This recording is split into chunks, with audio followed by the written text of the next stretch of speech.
Qual o foco central de Apocalipse? Segunda parte. Comentário de Mari Persona. Em Apocalipse 19, versículo 7, nós lemos das bodas do Cordeiro, e aí o versículo 9 nos fala da ceia, E a dúvida é a seguinte: qual a diferença entre as bodas e a ceia? Bom, como em toda festa de casamento, das bodas, não é, do ato de casar-se, participam apenas o noivo e a noiva. Nesse caso aqui, o noivo é Cristo e a noiva é a igreja, pois são os dois que estão se casando. Essas são as bodas. Agora, da festa, que é a ceia, que é a recepção, que é o buffet, como nós costumamos chamar hoje, participam os amigos do noivo, os convidados, todos os convidados que aceitaram o convite da graça. E não são a noiva, entenda isso. Dentre esses convidados estão as diferentes famílias nos céus. A palavra família é uma expressão que nós nem sempre percebemos quando nós lemos em Efésios 3, 14 a 15, dizer ali de nosso Senhor Jesus Cristo, do qual toda a família nos céus e na terra toma o nome. As nossas versões, a maioria das versões da Bíblia fala do qual toda a família nos céus e na terra toma o nome, mas esse artigo a não faz parte do texto original. O sentido aí é de todas as famílias no céu e na terra. Nosso Senhor Jesus Cristo, do qual todas as famílias no céu e na terra tomam o nome. Ou seja, diferentes grupos de pessoas salvas, nem todos eles pertencentes à igreja, que é o conjunto dos salvos nos últimos 2000 anos aí, desde Atos capítulo 2. Esses convidados que participam da ceia para, vamos dizer assim, assistir às bodas, são os santos de todas as eras, exceto aqueles que fazem parte da noiva, obviamente. Os santos que foram salvos e estão no céu, morreram e estão no céu. Entre essas diferentes famílias estão também aquela família dos embriões. Sim, os embriões que foram vítimas de aborto, eles são salvos, estão no céu, salvos também. Agora, nesse momento aguardando a ressurreição, mas depois estarão ressuscitados também.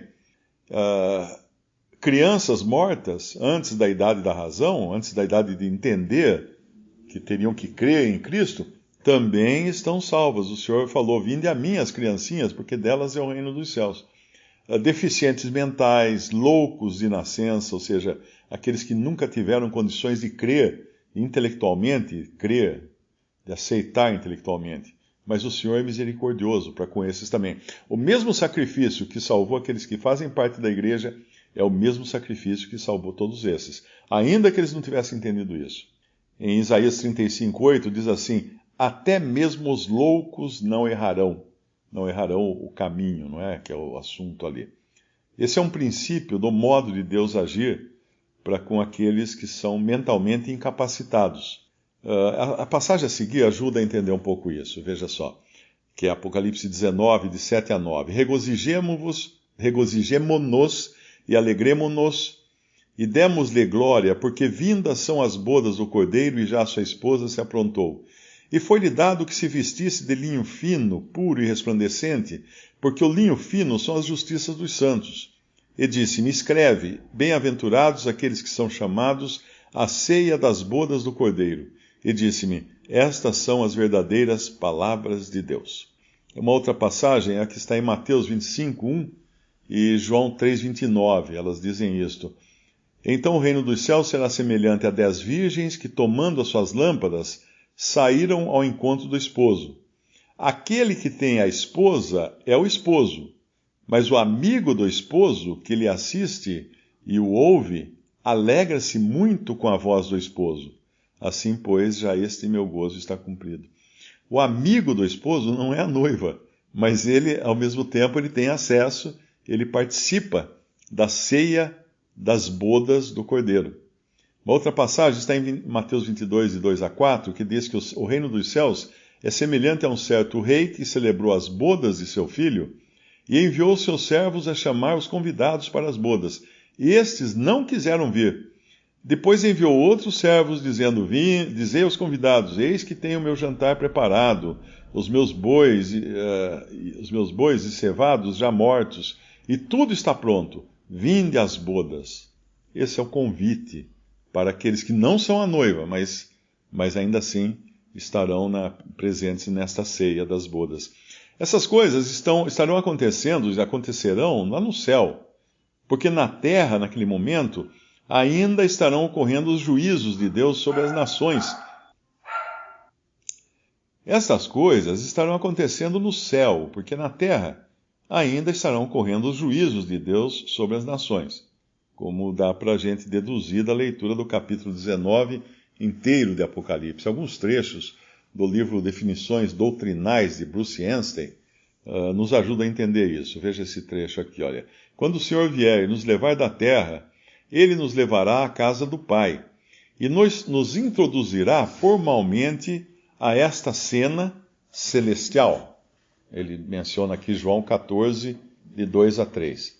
Então o tribunal de Cristo terá lugar, referindo-se a 2 Coríntios 5,10, e depois disso haverá um tempo de adoração ao redor do trono no céu, conforme fala Apocalipse capítulo 4 e capítulo 5.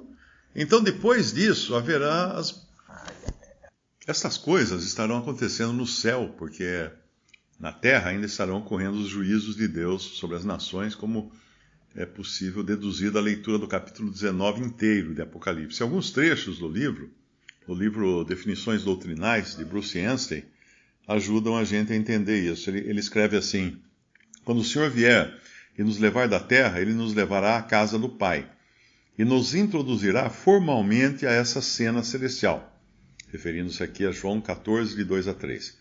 Então o tribunal de Cristo terá lugar, que é para dar-nos as recompensas, conforme 2 Coríntios 5,10.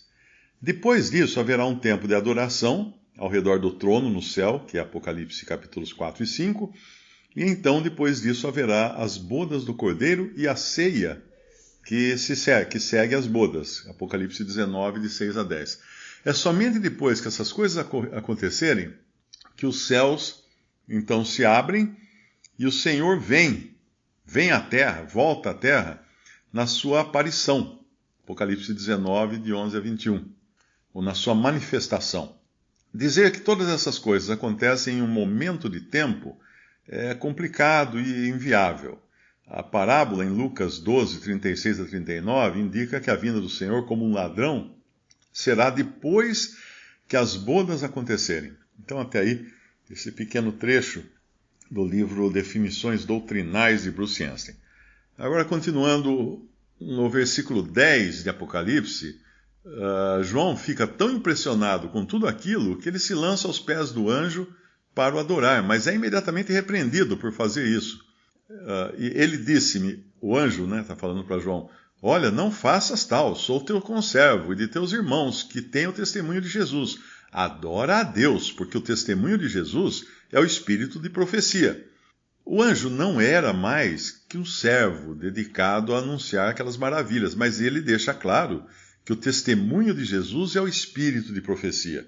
A profecia, apesar de anunciar o juízo que virá sobre as nações e a bênção do povo de Deus, ela tem como único objetivo honrar e glorificar Jesus, o centro e alvo de todas as coisas, em quem também tudo convergirá.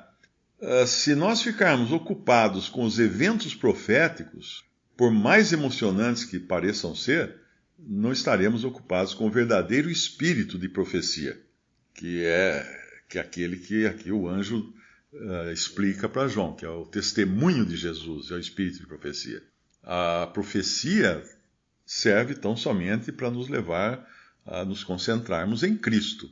Ou, caso contrário, ela não passará de alimento para o intelecto, para você estudar, encher a mente de conhecimento, mas sem uma ocupação, sem glorificar a Cristo como Senhor no seu coração, ou como tema central de toda a profecia.